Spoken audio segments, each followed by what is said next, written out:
Around Dodge City and in the territory on West, there's just one way to handle the killers and the spoilers, and that's with a U.S. Marshal and the smell of Gunsmoke.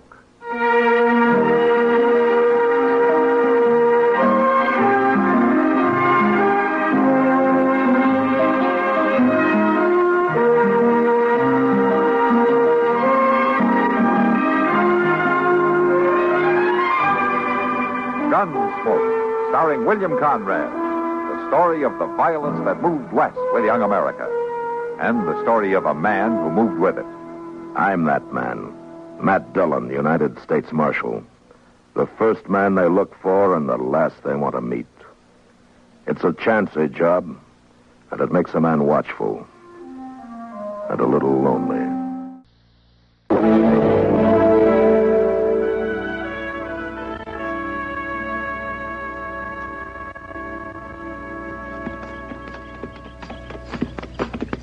Hey, that there was a big one. You see that, Mr. Dillon? No, I didn't, Chester. Oh, my. If you're counting heads, I didn't see it either. Only heads I'm counting is catfish, Crown. And that there was number 6 since we've been riding down here along the riverbank. You right sure you can count that high? To 6? Well, you ain't saying you can go higher. Now, you listen to me, Ben Crown. I can count high as need be. I'll stand up to anybody doing sums. Ain't that a fact, Mr. Dillon? Mr. Dillon. What? What was that, Chester? Well, I was just remarking to Ben Crown how I can do my sums with the best of them. Well, that's fine. It come to mind the way I was counting catfish. How are you on cottonwoods? Oh, every bit as good. Well, I count 3 just ahead there. Yes, sir. 3 it is, Mr. Dillon. All right, we'll stop there and water the horses. Yes, sir. And you can do your sums while we're resting, Chester. Sort of keep your hand in, you might say. I'll tell you something, Mr. Crown. Me and Mr. Dillon, we brought in prisoners before that was a sight funnier, and you are just a sight funnier.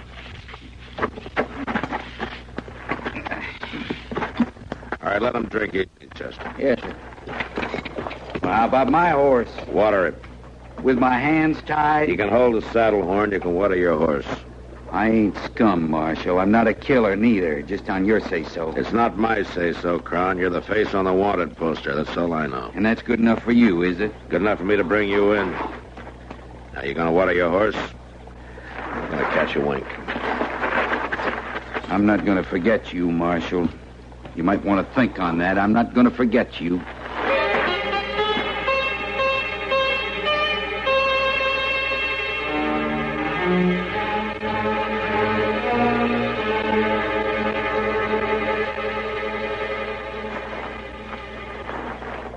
Mr. Dillon.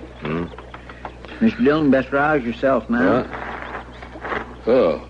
Oh, Chester, I guess I must have dozed off. The horses is all watered and rested up. We're going to make Dodge by eating them. Yeah. Well, we better get a move on, I guess. Well, what about eating? I can't go the livelong day on hardtack. Chances are you'll find out you can, Crown. We won't be eating until we get to Dodge, will we, Mr. Dillon? Wait a minute, Chester. What? That's coming from up behind the trees there. Sounds like somebody digging up there. There's a law against that? Now, you're the one bellyaching about food. If somebody lives up there, we might get a handout. Come on, let's go see.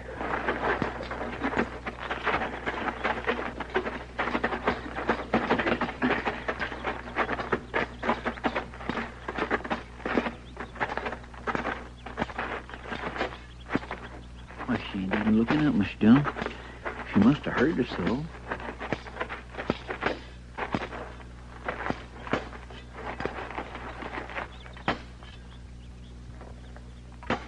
Excuse me, ma'am. Ma'am, you're not making much of a dent with that spade. Now tell me something I don't know. You look like you could use some rest. I don't need you now. You could have come earlier. 2 days, 3. It might have mattered then. I sure don't need you now. Mr. Dillon, she's just skin and bone. You're no good to me coming now. Well, you sure shouldn't be out in the hot of the day this way. You know should and shouldn't, do you? Well, I just mean the sun is punishing, man. The sun, the land, the life. It's all punishing. Now go on with you. You're too late. Too late. Too late for what, ma'am? Leave me be. Just leave me be. Now, let me have the spade, ma'am. You're not strong enough. It won't matter. I die in the trying. Leave me to my work. Mr. Dillon? She just crumpled up. Yeah. I'll carry her inside. Ain't no food here from the looks of her. She's starving to death. Chester, bring Crown along.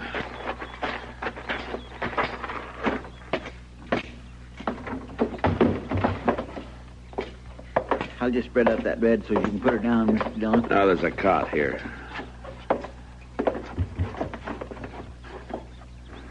Besides, looks like the bed's occupied. Well, he's dead. Yeah. 2-3 days dead. Like she said. She was trying to dig a grave. Why, that poor thing. She must be near crazy all alone here and him dead. All right, start a fire, get some water boiling, find some coffee, find some food if you can. Right away, Mr. Dillon. You untying me, Marshal? For what? He was a big man, Crown. Dig a big grave.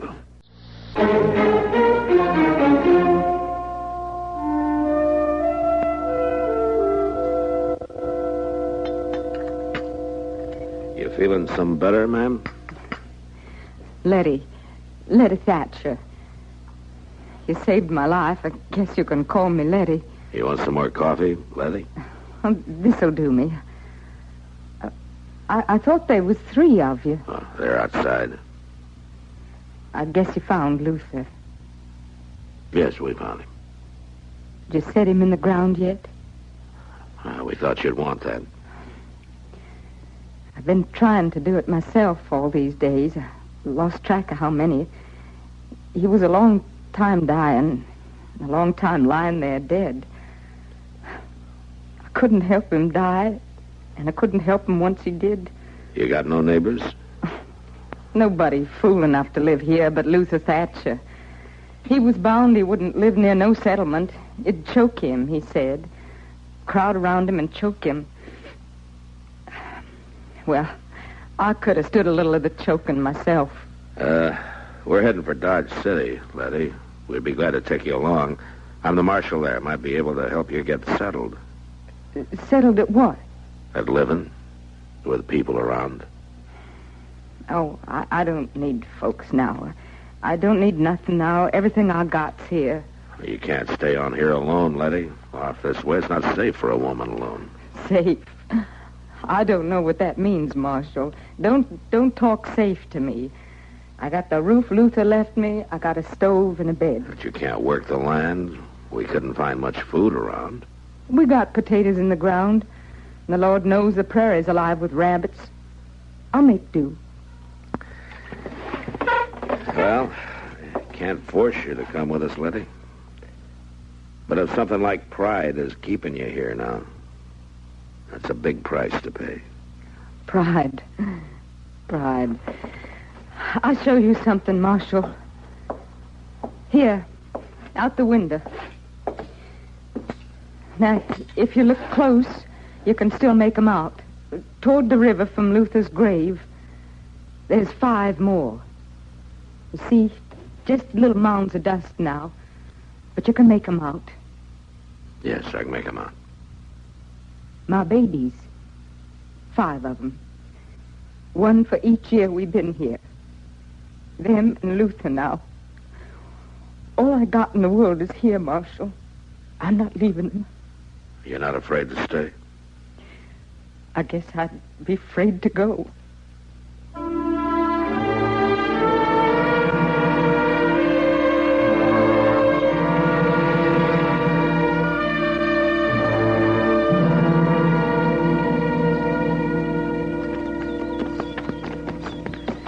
just don't see her living on there alone, Mr. Dillon. She can't see doing anything else.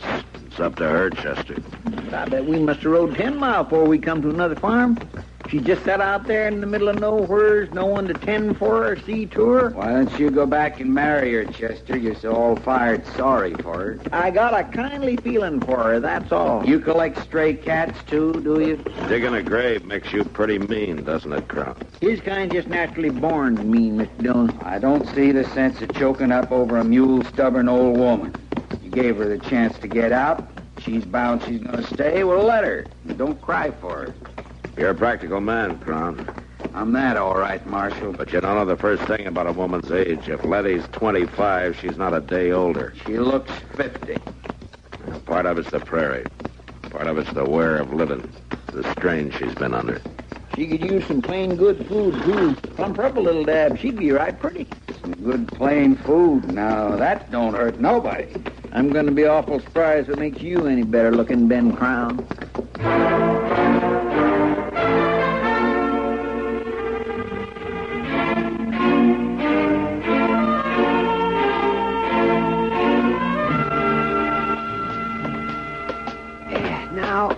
Just a minute. Now, let me get this straight, Chester.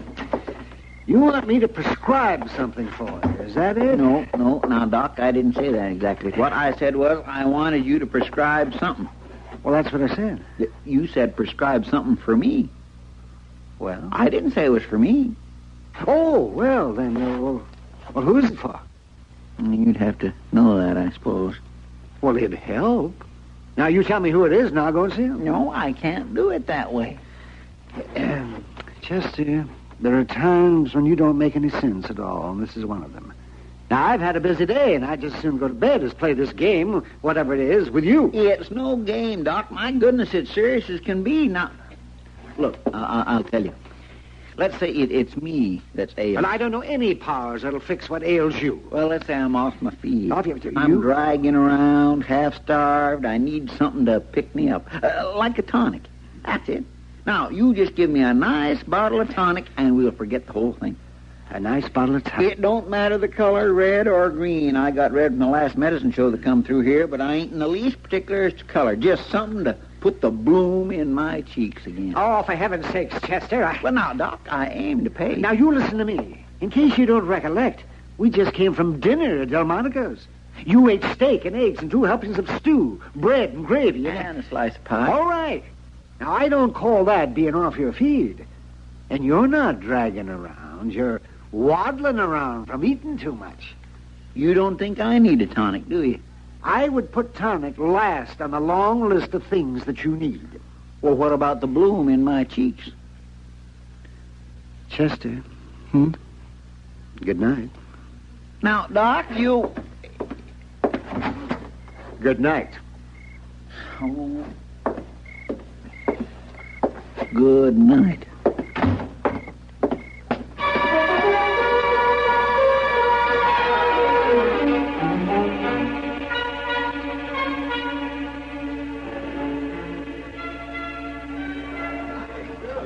Was it a hard trip, Matt? No, they're all hard, Kitty. We rode most of the way to Abilene for nothing, as it turned out.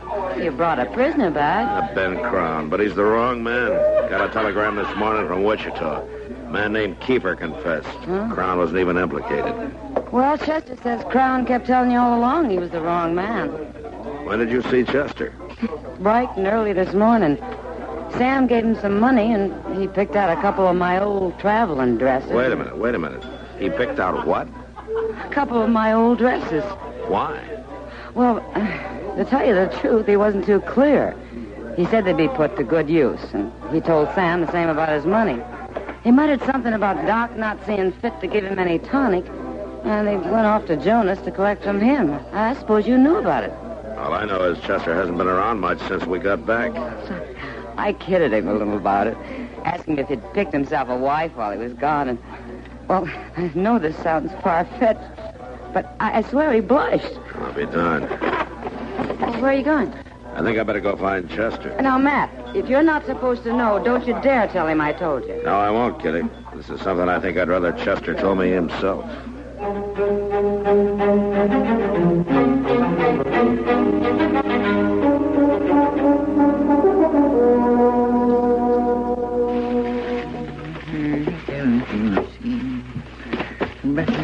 Real interesting. Afternoon, Chester.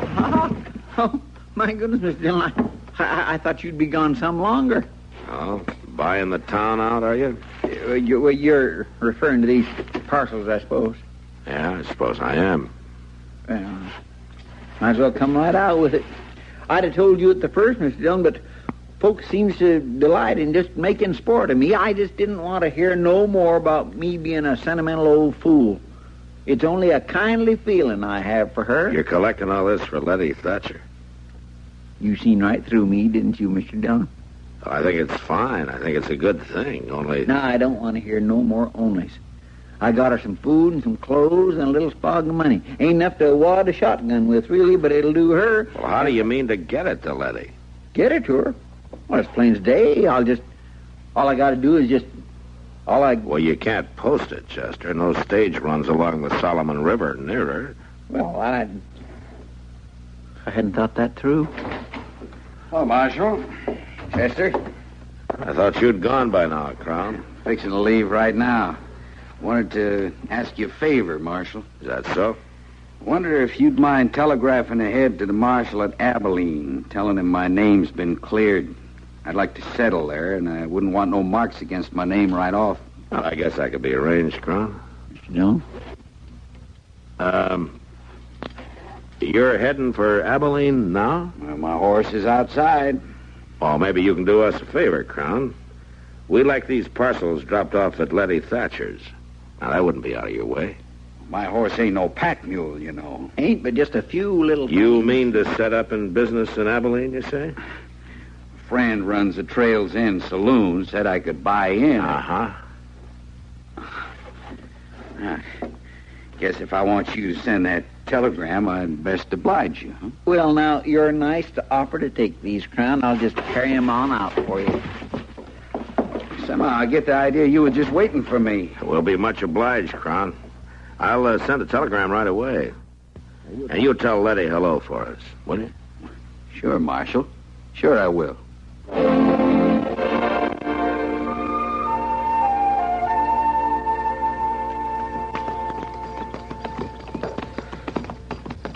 By jing, Letty sure is going to be surprised. Us showing up here not a week after Crown come through. I still don't see why she stays on out here. She'd be much better off in town. I'll water the horses, Mr. Dillon. Oh, here. You want to take the tonic Doc sent with you? Oh, you bring it when you come back, Chester. All right, sure, thank you. I will.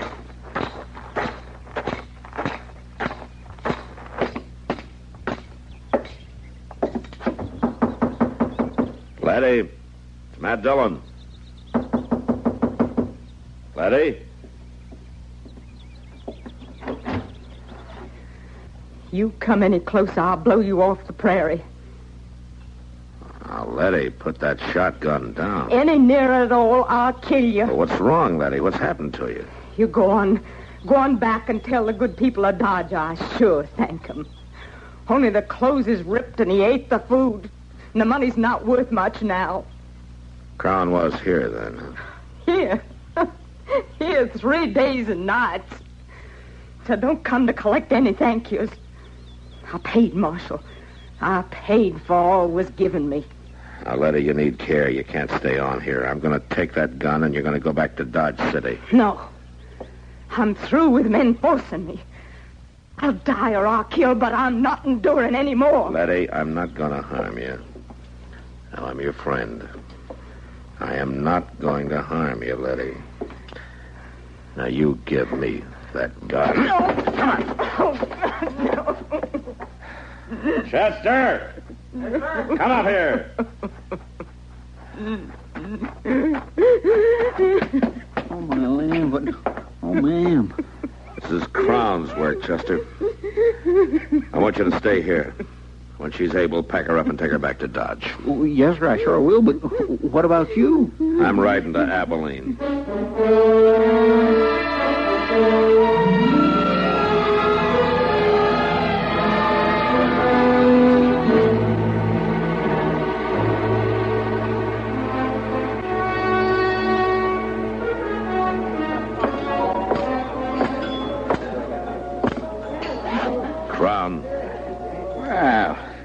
Marshal Dillon, welcome to Trail's End.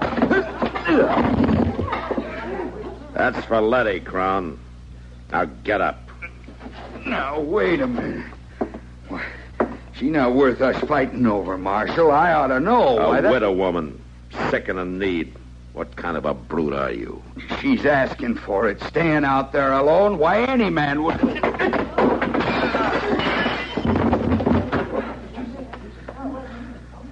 If anybody cares, he needs a doctor.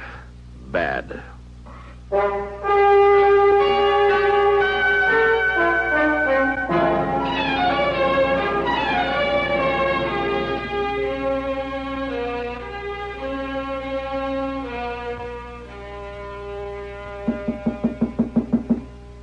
Come in. Hello, Letty. Well, Marshal Dillon, I wondered if you'd be coming to call. Well, I've been out of town. Doc says you're coming along fine. Well, I declare that folks here have been so kind. I near forgot how kind and gentle folks can be. Chester, Miss Kitty, Doc, and Ma Smalley. Hey, Ma says she's having trouble keeping you down. Well, I got to pay my keep. I can't always be taken. Well, there's time, Letty. You just get strong and well again. Marshal, I was wrong. I faulted on so many things. What happened was my doing. Staying on when you tried to get me to leave. Well, you just try to blot it out, Letty. That's best. Yeah. I'm remembering lots of things. All of it. It's right that I do. Luther, rest him, seeing the good of it out here, wanting to make a place for us. All I could ever see was what we were losing. You lost a lot. But folks here, the most of them are building a town, a life. I'm going to be a part of it, part of the good. I owe it to Luther. No, you owe it to yourself, Letty. I tell you, the West needs women. Women to be part of the good. Well, for so long, I just said to myself, I wish I'd die. Well, I wish you'd live, Letty. But you're the only one can do that. Nobody else can do that for you. Well, that's what I'm coming to know, Marshal. That's what I'm coming to know.